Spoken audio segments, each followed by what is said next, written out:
Purchase enter ചെയ്യുന്നതും sales enter ചെയ്യുന്നതും എങ്ങനെയാണെന്നുള്ളതാണ്. Okay, purchase enter ചെയ്യുന്നത് സാധാരണ പോലെ പർച്ചേസിന്റെ വിൻഡോ എടുത്തു. പർച്ചേസിന്റെ വിൻഡോയിൽ നമുക്ക് ഓൾറെഡി ഇവിടെ കാണിക്കുന്ന ഡോക്യുമെന്റ് നമ്പർ, നമ്മൾ എൻ്റർ ചെയ്തുകൊണ്ടിരിക്കുന്ന ഡോക്യുമെന്റ് നമ്പർ ആണ് കാണിക്കുക. ഇത് ഇന്നത്തെ ഡേറ്റ് കാണിക്കും. ഇവിടെ കാണിക്കേണ്ടത് നമ്മൾ ബില്ലിലുള്ള ഡേറ്റ്, നമുക്ക് എന്നാണോ ബില്ല് നമുക്ക് കിട്ടിയിട്ടുള്ള ആ ബില്ലിൽ ഒരു ബിൽ നമ്പർ ഉണ്ടായിരിക്കും, അതിന്റെ ഡേറ്റും ഉണ്ടായിരിക്കും, അതാണ് ഇവിടെ കാണിക്കേണ്ടത്. സപ്ലയർ, നമുക്ക് ഏതാണോ സപ്ലയർ, ആ സപ്ലയർ നമുക്ക് ഇവിടുന്ന് ഓൾറെഡി ഉള്ള സപ്ലയർ ഇവിടുന്ന് സെലക്ട് ചെയ്യാൻ പറ്റും. പുതിയ സപ്ലയർ ആണെങ്കിൽ നമ്മൾ എന്ത് ചെയ്യണം, F3 അമർത്തി കഴിഞ്ഞാൽ നമുക്ക് കീബോർഡിൽ നിന്ന് തന്നെ നമുക്ക് F3 അമർത്തി കഴിഞ്ഞാൽ ക്രിയേറ്റ് ചെയ്യാൻ പറ്റും. നമ്മൾ ഇവിടെ പുതിയ സപ്ലയർ HS ഏജൻസീസ് കൊടുത്തു, ജസ്റ്റ് സേവ് ചെയ്തു. പേര്, ഡീറ്റെയിൽ, ബാക്കിയുള്ള കാര്യങ്ങളെല്ലാം അവിടെ കൊടുക്കാം, പിന്നെ എഡിറ്റ് ചെയ്ത് കൊടുത്താലും മതി. അതിനുശേഷം നമ്മൾ ഐറ്റം നെയിമാണ് ക്രിയേറ്റ് ചെയ്യുന്നത്. ഞാനിവിടെ മെഡിമിക്സ് 75 gram എന്ന് കൊടുക്കുന്നു, എൻ്റർ ചെയ്യുന്നു. ഓൾറെഡി ഈ ഐറ്റം ഇല്ലാത്തതുകൊണ്ട് നമ്മൾ എൻ്റർ ചെയ്യുമ്പോൾ ഇൻവാലിഡ് ഐറ്റം എന്ന് കാണിക്കും. ഡു യു വാണ്ട് ക്രിയേറ്റ് എന്ന് നോക്കും. ഒന്നുകൂടി എൻ്റർ അടിച്ച് കഴിഞ്ഞാൽ ഒരു പോപ്പപ്പ് ചെയ്യുന്ന വിൻഡോ വരുന്നു. ഇവിടെ നമ്മൾ HSN നമ്പർ കൊടുക്കണം. നമ്മൾ എത്രയാണോ ഈ സോപ്പിന്റെ HSN നമ്പർ വരുന്നത്, ആ നമ്പർ ബില്ലിൽ ഉണ്ടായിരിക്കും, അത് കൊടുക്കണം. ബാക്കി യൂണിറ്റ്, ട്രാൻസാക്ഷൻ യൂണിറ്റ്, അങ്ങനെയുള്ള കാര്യങ്ങളൊക്കെ ഇവിടെ കാണിക്കാം.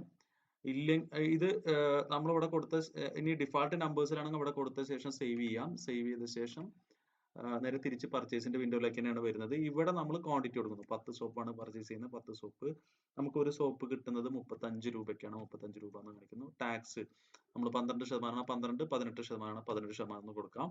ബില്ലിൽ എന്താണോ ഉള്ളത് അത് കാണിക്കാം. ഇവിടെ നമ്മൾ ഓൾറെഡി മെഡിമിക്സ് സോപ്പിൽ ഉണ്ടായിരുന്ന ബാർകോഡ് നമ്മൾ ഒട്ടിക്കുന്നല്ല, ഓൾറെഡി ആ പ്രൊഡക്റ്റുമുള്ള ബാർകോഡ് നമ്മൾ എൻ്റർ ചെയ്യണമെന്നുണ്ടെങ്കിൽ ജസ്റ്റ് എന്ത് ചെയ്യുക, ആ പ്രൊഡക്റ്റ് എടുക്കുക, സ്കാൻ ചെയ്യുക. ഞാനിവിടെ സ്കാൻ ചെയ്തിട്ട് ആ ബാർകോഡ് നമ്പർ ഇതിലേക്ക് വന്നു. ഇപ്പോൾ ഇനി ഞാൻ എത്രയാണോ മാർജിൻ കിട്ടേണ്ടത്, നമുക്ക് എത്രയാണോ മാർജിൻ കിട്ടുന്നത് അവിടെ എൻ്റർ ചെയ്ത് കൊടുക്കാം.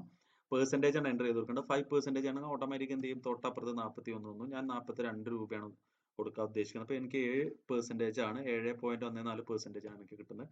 അതിന്റെ MRP നമുക്ക് കാണിക്കാൻ വേണമെങ്കിൽ എത്ര രൂപയാണോ MRP, അതിൽ 50 രൂപയാണ് MRP കൊടുത്തിട്ടുള്ളത്, അല്ലെങ്കിൽ 45 രൂപയാണോ ആ പ്രൊഡക്റ്റിൽ കൊടുത്തിട്ടുള്ളത്, അതാണ് നമുക്ക് ഇവിടെ കാണിക്കേണ്ടത്.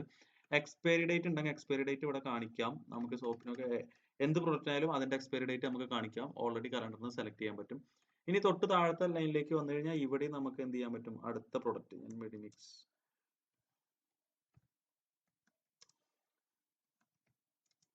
ഇനി 100 ഗ്രാമിന്റെയാണ്, 100 ഗ്രാം എൻ്റർ ചെയ്യുന്നു.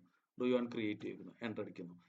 ഈ സെയിം പോലെ തന്നെയാണ് നമ്മൾ ജസ്റ്റ് സേവ് ചെയ്യുന്നു. ബാക്കിയുള്ള ഡീറ്റെയിൽ ഒക്കെ ഇവിടെ കൊടുക്കാം, അതിനുശേഷം സേവ് ചെയ്യുന്നു. ക്വാണ്ടിറ്റി ഇതേപോലെ തന്നെ 5 എണ്ണം കാണിക്കുന്നു. നമുക്ക് കിട്ടുന്ന റേറ്റ് എന്ന് പറയുന്നത് 40 രൂപയ്ക്കാണ്. ഞാനിവിടെ 12% കൊടുക്കുന്നു. CGST ചെയ്യുന്നു. ഇവിടെ ബാർകോഡ് സ്കാൻ ചെയ്യണമെങ്കിൽ സ്കാൻ ചെയ്യാം. ഇത് ഒട്ടിക്കുകയാണ് ഞാൻ ഉദ്ദേശിക്കുന്നതെങ്കിൽ സ്കാൻ ചെയ്യേണ്ട എന്നുണ്ടെങ്കിൽ അവിടെ എൻ്റർ ചെയ്ത് പോയാൽ മതി, വേറെ ഒന്നും ചെയ്യേണ്ട ആവശ്യമില്ല. ഇവിടെ നമ്മളിപ്പോൾ ഞാൻ ഒരു 7% കിട്ടണമെന്നുണ്ടെങ്കിൽ 47 രൂപയാണ്. ഞാനൊരു 48 രൂപ ഇടുന്നുണ്ട്. അതിന്റെ MRP എന്ന് പറയുന്നത് 50 രൂപയാണ്.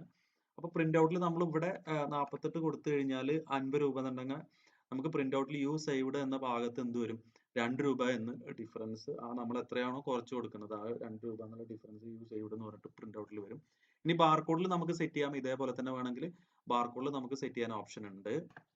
ഓക്കെ, ഇത്രയും ഡീറ്റെയിൽ കൊടുത്ത ശേഷം നമ്മൾ എന്ത് ചെയ്യാണ്, ഇവിടുന്ന് എൻ്റർ അടിച്ച് തൊട്ട് താഴത്തേക്ക് വന്ന ശേഷം നമ്മൾ ഓൾറെഡി ഇത് ക്യാഷ് പേ ചെയ്യുന്നില്ല, ക്രെഡിറ്റിനാണ് ബില്ലെങ്കിൽ ഇവിടെ ബാലൻസ് കാണിക്കുന്നുണ്ടായിരിക്കും. ഇനി ജസ്റ്റ് സേവ് ചെയ്യുന്നതോടുകൂടി എന്ത് ചെയ്യും, ബില്ല് സേവ് ആയിട്ടുണ്ടാവും. ഓട്ടോമാറ്റിക് ബാർകോഡ് പ്രിന്റ് ചെയ്യാനുള്ള ഓപ്ഷനാണ് ഇവിടെ വന്നിട്ടുള്ളത്.